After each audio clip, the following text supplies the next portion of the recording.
Banyak orang yang tidak mau bicara budaya karena tidak ada uangnya. Itu yang jadi persoalan. Orang tidak paham bahwa tidak ada negara yang mampu berdiri kalau tidak memelihara budayanya. Itu saya yakini. Di sini Sopeng kekurangannya seperti itu. Nah, karena seolah-olah budaya nanti dicerita pada saat orang yang berdarah biru. Hal ini perlu kita lakukan agar ini tidak punah.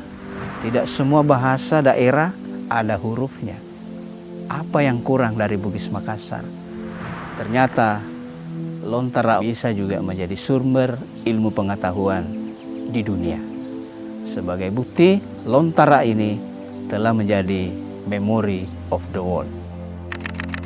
Wojeng nggak tudang ribaru, makulau temalala, kuari pangemaremu, nasaba iko to barue, ajak mu maraja sadda, kuari den nyarie, ajak mu masuk katimu, kuari labu kesoe, liwa jumpa aja subuhe, nasaba tak kini kak, tak sanga iro sumangaku, tak seno iro bandapatiku, rekwa jopa kak mak gulili, sapa pangampe madeceng, orowani mapake makunre matimur.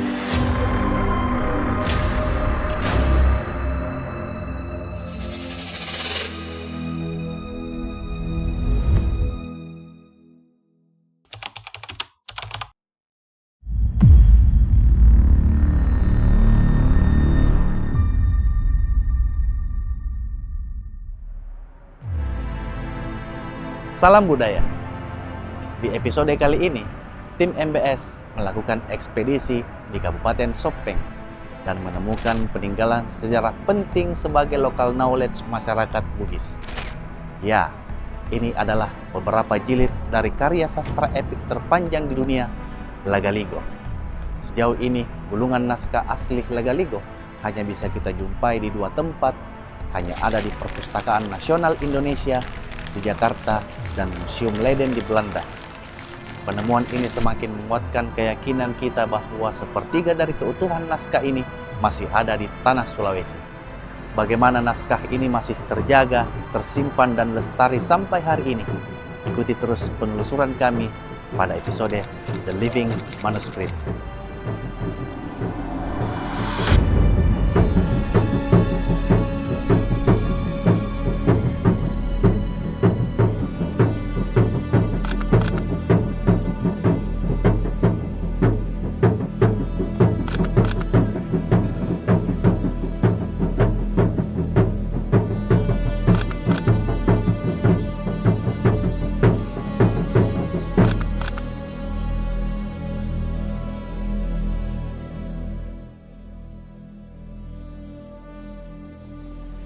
Sura sebenarnya itu adalah naskah kuno. Jadi dia adalah naskah yang amat penting sebagai sumber ilmu pengetahuan. Bukan hanya pengetahuan sosial, tapi pengetahuan alam. Karena sura tentu mengandung ilmu-ilmu, baik ilmu tata surya, itu ada namanya sura Wanandrang, memberi tanda, mengikut dari peredaran tata surya, mengikut dari peredaran bulan. Nah, ilmu pertanian juga ada namanya sura Galigo. Itu juga mendampingi bagaimana tata cara orang dulu menanam, khususnya menanam padi. Sura ini memberi ilmu bagaimana tata cara kita, mulai dari pemeliharaan bibit, kemudian bibit itu dibawa ke rumah, bagaimana bibit itu direndam dengan air, bagaimana kadar airnya, berapa hari harus diangkat dari air. Itu semua sura membahasakan. Namanya sura Galigo. Sehingga sura kalau ditanya, bagi kita orang Bugis Makassar, sura itu benar-benar adalah pendamping, bukan hanya mendampingi pemahaman dan pengetahuan sejarah kita, tetapi mendampingi kita dalam pengembangan ilmu pengetahuan dan teknologi.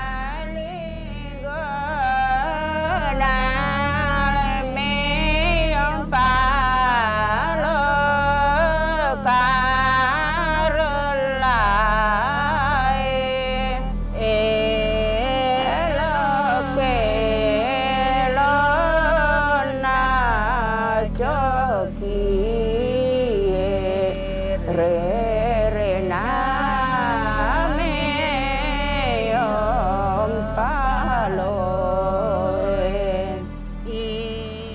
Sura ini banyak sekali, karena ini kan terkait dengan lontara. Lontara yang sudah dijilid saja, yang kita pahami ada 12 jilid, yang itu sudah didigitalkan. Masih banyak sura yang tersebar di masyarakat kita. Yang masyarakat kita, orang-orang tua kita kadang-kadang enggan memperlihatkannya. Misalnya ada sura Panandrang tadi, kemudian ada sura Galigo, Meompalo Karelai, kemudian ada sura Cenin Rara, ya. Banyak sekali sura. Hampir setiap episode kehidupan itu ada suranya. Ini cukup menarik karena naskah atau kodeks yang berbentuk gulungan itu masih sangat jarang, sangat langka, dan sejauh ini yang diketahui oleh halayak umum itu cuma 2 teks yang bentuk fisiknya itu berbentuk engkol penggulung, ada gulungannya ya. Satu di Jakarta, satu di Belanda.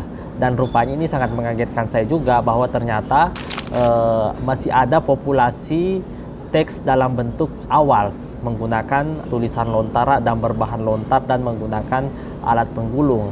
Nah, dalam bahasa Bugis, teks itu disebut dengan sura rilulung. Sura itu adalah tulisan atau sastranya, rilulung itu digulung. Dia digulung, dan ini sangat istimewa sekali yang saya lihat karena sangat langka dan usia dari naskah tersebut itu terbatas usianya. Teksnya itu adalah Surat Meompalo. Ini adalah hikayat seekor kucing. Hikayat seekor kucing yang dimana setting utamanya itu juga mayoritas berada di Sopeng. Nah, naskah ini adalah masuk dalam Kodeks Galigo yang merupakan naskah turunan, teks turunan dari Lagaligo. Karena pelaku ceritanya itu adalah Sanyaseri. Sanyaseri itu adalah nama lain dari seorang putri yang bernama Weodang Riu. Seorang putri dari Batara Guru dengan istrinya yang bernama We Saung Riu.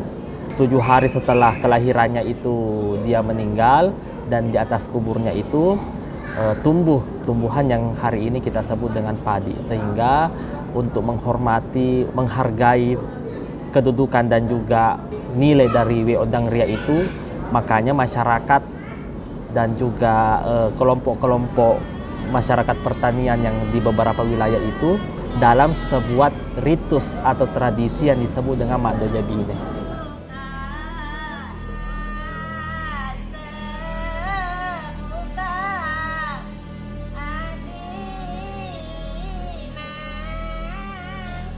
Fase kehidupan lebih awal orang kan tidak mengenal tulisan.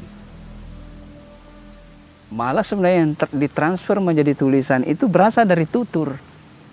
Malah di awal itu Matius bersama dengan Colik Puji itu hanya berhasil menulis beberapa dari tutur yang ada. Ya. Semua bersumber dari tutur. Ya. Sama dengan kitab-kitab lain, tidak ada langsung yang tertulis. Dia tutur, kemudian dia tulisan di daun lontar yang asli, baru ditransfer menjadi kertas, dan sekarang malah sudah ditransfer menjadi digital. Ini yang perlu kita lestarikan karena ini adalah ilmu. Boleh kita katakan ilmu yang tidak ternilai harganya. Sehingga ini penting sebenarnya kita rekam, kemudian kita tulis dalam bentuk tulisan. Karena kalau dia dalam bentuk tutur, itu bisa nanti kemudian hilang, dilupa oleh penuturnya. Inilah pentingnya lontara-lontara yang ada di tengah masyarakat kita telusuri, dan kita kemudian mampu mentransfer menjadi tulisan. Berbicara terkait sura atau naskah lontara kuno, itu berbicara terkait siapa sebenarnya yang mengeluarkan sura itu. Termasuk di Sopeng ini banyak sekali sura yang keluar. Tapi yang mendunia itu ada beberapa, termasuk sura lontara Arubila, itu suranya sudah mendunia. Rata-rata pesan terkait pemerintahan. Salah satu contoh pesannya yang melegenda sampai ke dunia adalah loki maceri cek di pemimpin angka dua sifat harus napunai. Yang pertama makadai deweding ya cueri cek di rupa tau deweding ya ketending adana atau bacana. Yang kedua ya deweding ya ceri pemimpin yang pintar tapi sombong.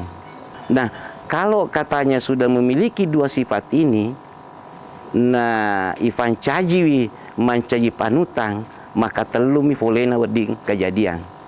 Yang pertama, yeku yala suloi, maka nafafusaki. Yang kedua, yeku mondri tengaki, nabengwangi. Yang ketiga, pacapureng, yeku makacuiri, ya kacuiri, pasti natipuki. Ia resure, ia nafuadai arubila sampai hari ini menjadi panutan bagi pemimpin-pemimpin yang akan berhasil. Oleh karena itu sura arubila adalah sura yang melegenda mendunia sampai hari ini. Memang sura itu amat suci bagi dia, bagi orang tua kita. Bagi mereka apa yang dimiliki sura itu dia anggap suci itu. Karena memang kitab suci belum ada. Nah, belum ada Al-Quran karena Islam belum masuk ketika itu. Sehingga tulisan-tulisan itu yang berasal dari lontara kemudian dibuat sura itu dimuliakan. Kemudian yang kedua, orang tua kita dulu sangat memuliakan bentuk tulisan. Bayangkan dulu, semua orang bisa bertutur. Tapi hanya orang-orang tertentu yang bisa menulis. Sehingga tulisan itu sangat-sangat dipelihara. Tidak boleh juga kita langsung mengatakan, loh kenapa buku seperti itu disucikan? Ya memang suci bagi dia. Bayangkan nanti keluar kalau dia ada acara-acara penting. Nah inilah sebenarnya yang perlu kita pahami, bahwa memuliakan apa yang kita miliki itu penting. Dan menganggap bahwa itu tak ternilai harganya. Populasi naskah-naskah kita ini cukup banyak dan belum semua diarsipkan dalam suatu lembaga pemerintah yang disebut dengan Dinas Perpustakaan dan Kearsipan atau lembaga sekaitan dengan itu. Makanya kita masyarakat awam yang menjumpai naskah itu, kita berinisiatif untuk mengawetkan dan menjaga naskah itu, saya pikir perlu diprioritaskan sisi keamanannya, sisi pemeliharaannya, dan sisi preservasi dari naskah-naskah itu. Sebagaimana kita tahu bahwa posisi naskah-naskah ini adalah suatu hal yang sangat berharga karena menyimpan informasi dan juga aneka ragam khazanah budaya masyarakat masa lampau.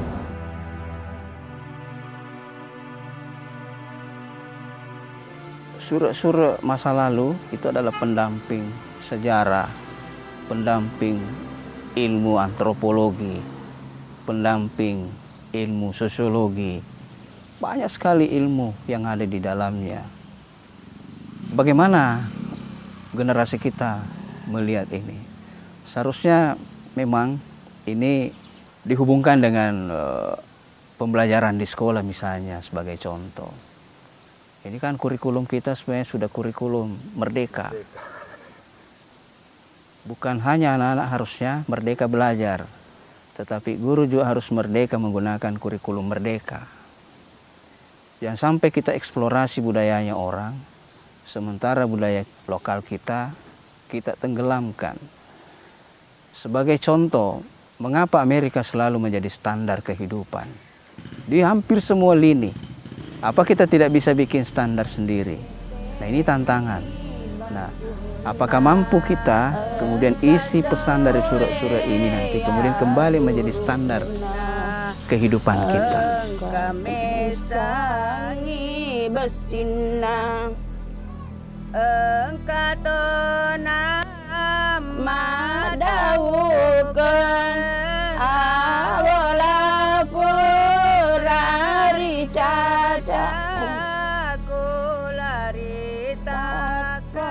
Cuma kisahnya saja yang diceritakan, waktunya turun dari langit bahwa begini perjalanannya.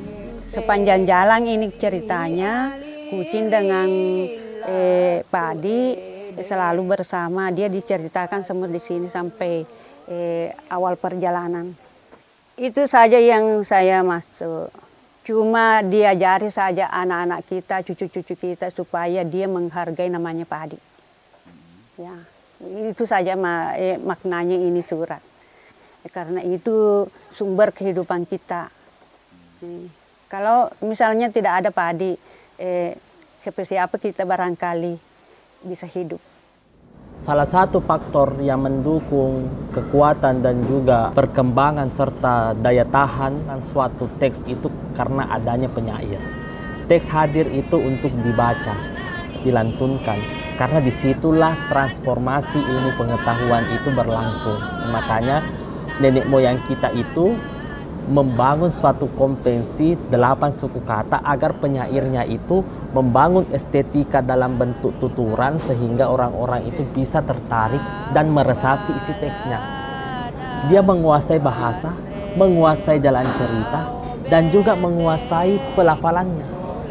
Jadi posisi pelantun atau pasura atau kalau dalam bahasa Makassar pasinrili itu sangat berpengaruh, sangat berperan besar terhadap kelangsungan, eksistensi dan juga keberadaan naskah-naskah yang ada di masyarakat. Jadi dua hal ini saling terkait ya? Saling terkait, dan itu disebut dengan living manuskrip. Manuskrip yang memiliki dampak terhadap kehidupan.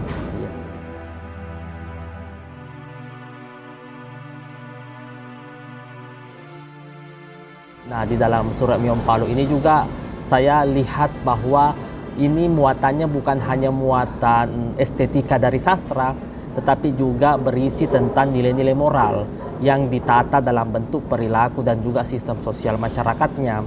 Yang di dalam teksnya itu, yang dicari oleh si Dewi Sanyaseri dan beberapa kucing ini adalah Orowane, Malabo, Makunre, Matinulu. Dia juga harus mace dupe wisesa, harus mampu menghargai benih padi itu, mampu mapanre to malupu, patak daga to ripalie, temangimpurwatie, kuwa ribalibolana. Semua pesan-pesan itu diramu dalam surat Miompalo. Salah satu ciri yang menarik untuk mengidentifikasi surat Miompalo itu adalah setiap barisnya itu memiliki keteraturan berupa 8 suku kata di setiap baitnya.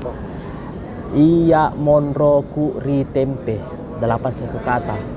Mak gulili ka riwage, mau balana kuwanre, mau bete kulariang, 8 suku kata. Jadi mulai dari awal sampai akhir itu semua teratur dan terikat dengan suatu formula yang menjadi konvensi pada waktu itu, yaitu berupa 8 suku kata. Karena sebagaimana kita tahu bahwa sebelum teks ini ditulis, penyairnya itu melantunkan dan mendendangkan teks ini melalui suatu ritual yang bernama masure.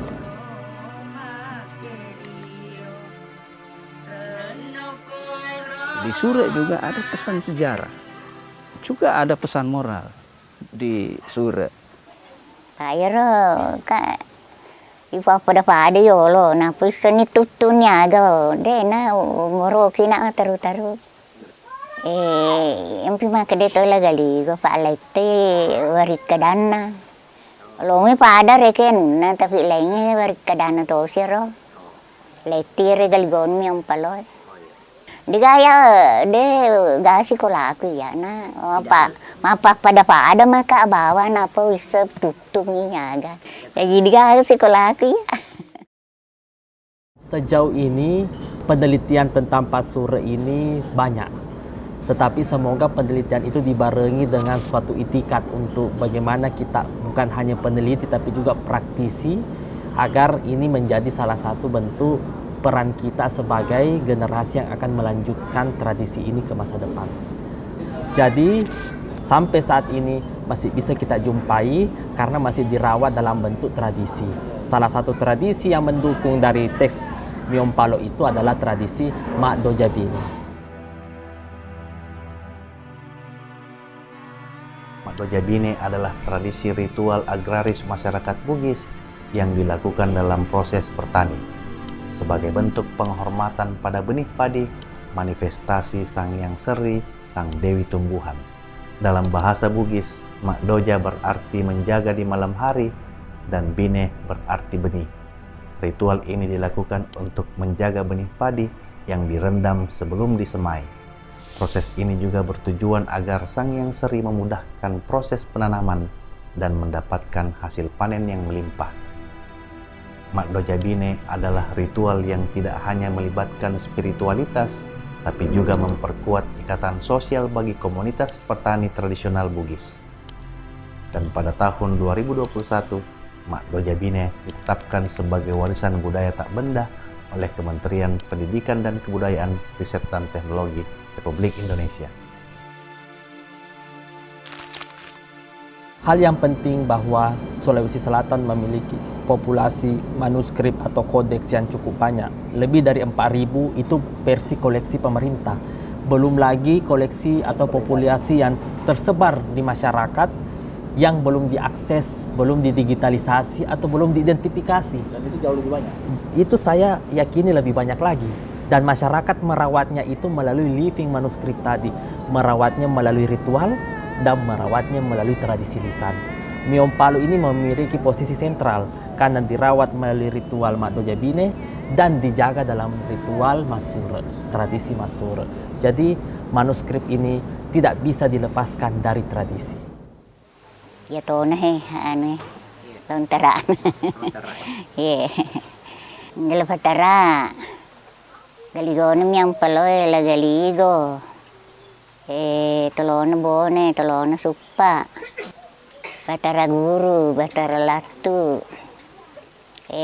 Sure pette bila. Ladado. Saya bisa seperti ini karena diwariskan anak ke anak, cucu ke cucu, membaca begini. Saya cuma berdua tetangga di sini, yang punya rumah ini dengan rumah di sana.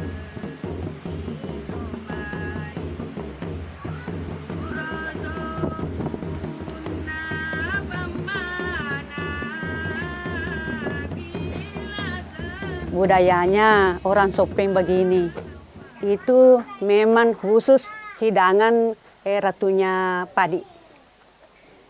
Itu namanya patuana, songkolo, tebu, lame, ladi, lepe-lepe, wetenge, oti barangem, masepe, laju lolo kalau kue.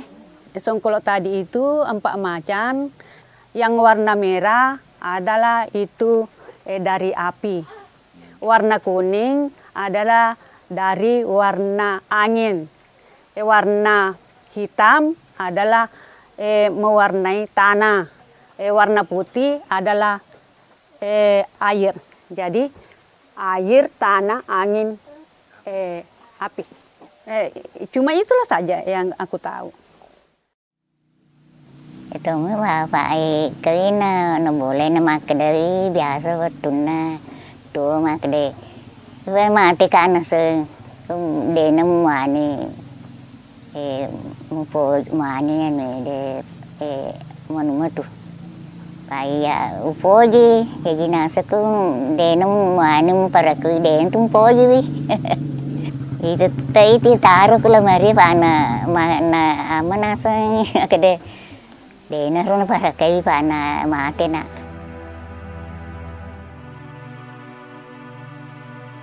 Jadi saya melihat bahwa pembuka naskah ini dia menyatukan istilah kucing yang ada di masyarakat Bugis. Ada yang mengatakan posa, ada mengatakan meong, ada mengatakan coki. Semua istilah itu diramu disatukan pada eksordium. Pau-pauna posae, rerena meong paloe, elokelona cokie. Artinya inilah hikayat tentang seekor kucing. Jadi modal utama untuk membaca naskah itu adalah kemampuan berbahasa daerah, menguasai kosakata yang ada pada teks, kemampuan untuk mengidentifikasi huruf untuk bisa kita baca, lalu ketika itu kita kuasai, kita langsung bisa mencoba untuk menyairkan, mendendangkan atau melantunkan naskah itu. Jadi posisi naskah-naskah ini menandakan bahwa kita masyarakat Bugis Makassar menduduki citra sebagai masyarakat yang berperadaban tinggi dan membina ilmu pengetahuan di masa lampau. Sekalipun naskah ini dianggap sakral, tetapi ada seruan yang mengajak dan menyerukan kepada seseorang untuk melakukan hal-hal positif.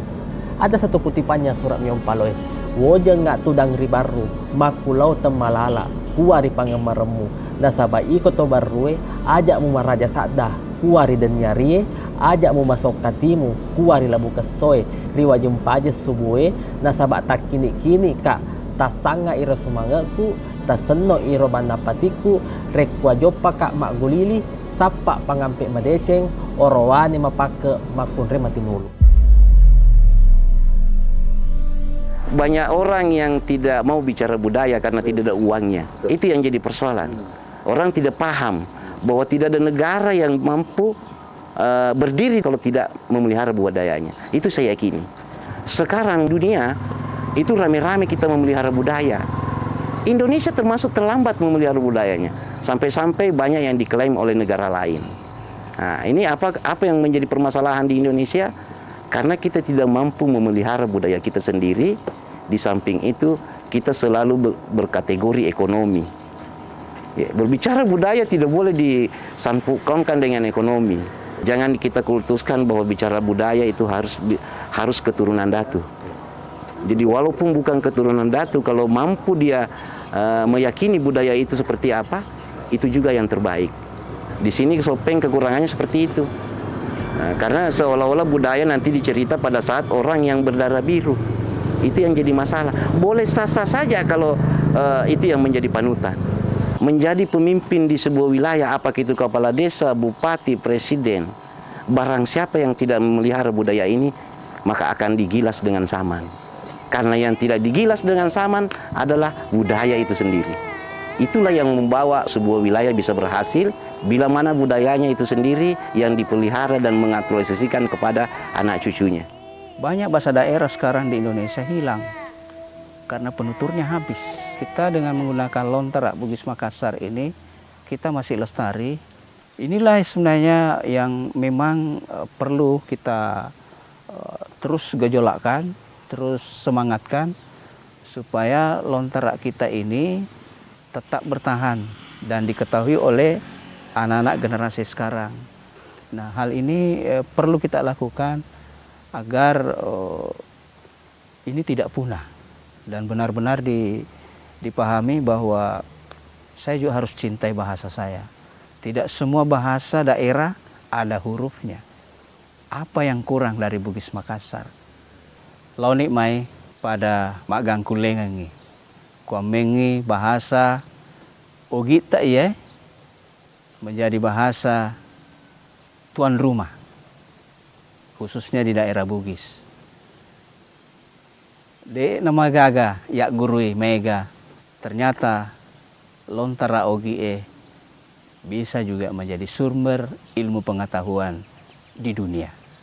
Sebagai bukti bahwa Lontara ini telah menjadi memory of the world.